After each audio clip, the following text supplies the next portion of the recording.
Salut l'équipe, salut la team. Bon les gars, ça fait super longtemps. Ça fait super longtemps. C'est le retour des débriefs Takamaru.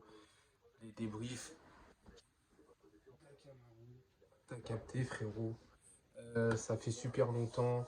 Désolé, il y a eu beaucoup de choses. Le Covid, j'ai travaillé, j'ai eu des événements personnels. Enfin bref. Désolé les gars pour toutes les personnes, parce qu'il y a des personnes qui attendaient les débriefs. Mais en tout cas, on reprend les débriefs. Voilà, donc ce soir c'était le retour. C'était un retour, on va dire.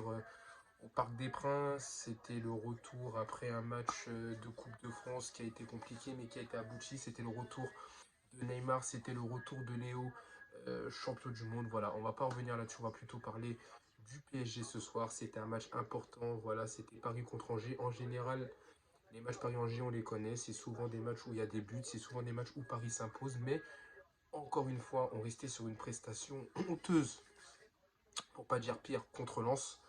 Euh, Contre Châteauroux, c'était pas forcément ça. Enfin, il fallait montrer quelque chose. Donc ce soir, on revenait un peu, on va dire, au classique. On rappelle qu'Kylian Mbappé et Achraf Hakimi sont toujours en vacances. Ils devraient revenir ce week-end contre Rennes. Mais en tout cas, on revenait un peu au classique. Avec un 3-4-2-1, si j'ai envie de dire. Donnarumma toujours titulaire dans les cages, ça bouge pas. Une défense centrale composée de Marquinhos, de Ramos et de Danilo Pereira qui faisait son retour après sa blessure. Un milieu avec Vitinha et Fabian Ruiz. Mukiele à droite qui assure très très bien l'intérim en l'absence d'Akimi, et Bernat qui jouait éventuellement à gauche, et le retour surtout de nos deux stars, Neymar et Messi, aux côtés d'Hugo et Kichike. Donc voilà, c'était un bon match, c'était un match correct, un match que Paris a gagné. Alors pareil, il y a eu un moment où Paris a bien fait le jeu, il y a un moment donné où on a laissé la balle à Angers, il y a un moment donné où on s'est un peu inquiété, mais au final, voilà, ça fait une belle victoire et ça permet à Paris de finir champion d'automne. Ça permet à Paris de mettre 6 points d'avance à Lens. C'est pas négligeable, surtout que Lens aussi fait une très très bonne saison. Donc voilà, au niveau du débrief P2P, ben, Donnarumma a clean sheet ce soir. Ça faisait un petit moment qu'il n'avait pas fait clean sheet, donc je pense que ça lui a fait du bien. Voilà, il n'a pas eu trop de frayeur. Les quelques arrêts qu'il a eu à faire, il a fait ce qu'il fallait. Donc voilà, une charnière centrale un peu plus rassurante, un Marquinhos que j'ai bien aimé, que j'ai trouvé un peu plus souverain à l'image de son match contre Châteauroux, un Sergio Ramos qui a été beaucoup mieux qu'au contre Lens. Je l'ai trouvé plus leader, je l'ai trouvé beaucoup plus libéré. Il y a même un moment, il aurait pu marquer un très beau but de la tête. Et un Danilo Pereira qui, de toutes les façons, c'est un milieu de terrain, mais ce jour-là, clairement, j'ai l'impression qu'il est meilleur quand il est en défense qu'au milieu de terrain. Donc voilà les gars. Concernant les milieux de terrain, ben, Fabian Ruiz avait fait des bons matchs avant la Coupe du Monde, donc logiquement il était titulaire. Force est de constater que ça n'a pas forcément donné ce qui devait se passer. Vitinha, ben, je l'ai trouvé beaucoup mieux, beaucoup mieux. Voilà, il a contrôlé des ballons. Techniquement, c'est toujours très fort. J'ai beaucoup aimé Vitinha, donc il a fait un très très bon match. Bernat a fait du Bernat, donc voilà, c'est pas exceptionnel, mais ça reste quand même correct. Par contre, Nordi Mukiele, il faut en parler, parce que Nordi Mukiele, il y avait une adaptation qui était un peu compliquée. Ses débuts avec le PSG n'étaient pas bons du tout. Offensivement, on ne le trouvait pas. Défensivement, il était à la limite. Et depuis quelques matchs, eh ben, il se met au diapason. C'est-à-dire que défensivement, je trouve qu'il est solide.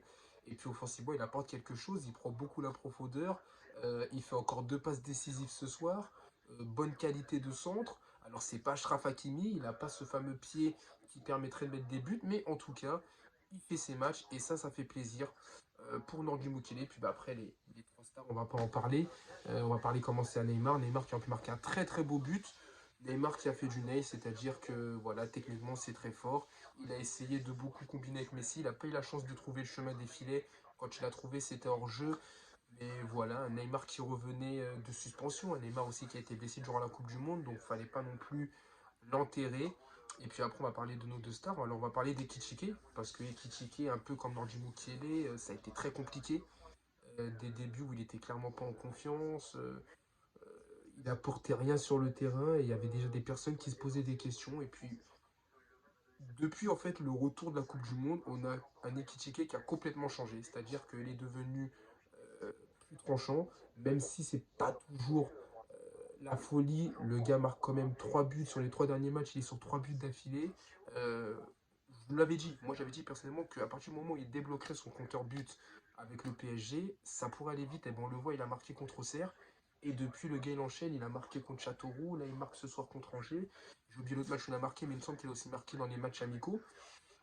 Donc voilà, un Hugo Ekitike que j'aime beaucoup, que je trouve technique, qui vraiment apporte quelque chose qu'il n'y a pas à Paris. Voilà, un poste de numéro 9 parce que lui, pour le coup, c'est un vrai numéro 9. Donc voilà, très bien Hugo. Et faut continuer comme ça, mon gars, faut continuer comme ça, clairement, et tu iras loin. Et puis bah, après, il faut parler de Léo Messi. Alors, on va pas être là pour faire la hype, je m'en fous. La Coupe du Monde, c'est terminé. Là, maintenant, je parle de Messi du PSG. Et le Messi du PSG, ben, il est de retour. C'est-à-dire que on a eu un Léo Messi qui a été concerné, on a eu un Léo Messi qui a fait l'avant-dernier pas sur le premier but, on a eu un Messi qui a mis encore un très très beau but avec un superbe jeu à 3 où il glisse le ballon en douceur mais ça rentre dans les buts et puis voilà, accélération, deep technique. Moi j'ai beaucoup aimé Léo Messi. Il y aura la polémique, pourquoi Messi n'est pas là pour n'a pas été là pour applaudir les supporters. Écoutez, je pense que Messi il s'est fait siffler, on sait tout ce qui s'est passé l'année dernière avec les supporters. Voilà, il a la rancune tenace. On n'est pas là pour en parler, mais en tout cas, voilà, j'ai bien aimé Léo Messi. Et voilà la team. C'est un match qui finit à 2-0. On a eu un peu peur, mais finalement, on s'est imposé. Et puis voilà, on va commencer la deuxième partie de saison maintenant, à partir de dimanche, je crois, si je dis pas de bêtises, contre Rennes. Donc ça va être un match complètement différent. Il y aura Calumendo, enfin, il y aura le retour. Il y aura Calumendo titulaire, même si Rennes a perdu Terrier, ça reste une belle équipe. Rennes qui a je ne sais pas combien ils ont fait aujourd'hui ce soir, mais en tout cas, voilà l'équipe. Voilà, donc c'était un bon match. Merci en tout cas à ceux qui sont fidèles. Désolé pour ceux qui attendaient les débriefs.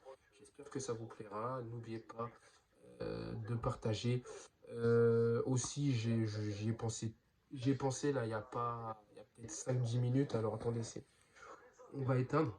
Parce que j'ai pensé un peu il y a 5-10 minutes et j'ai oublié quelque chose d'important que je voulais faire avant ce débrief. Voilà.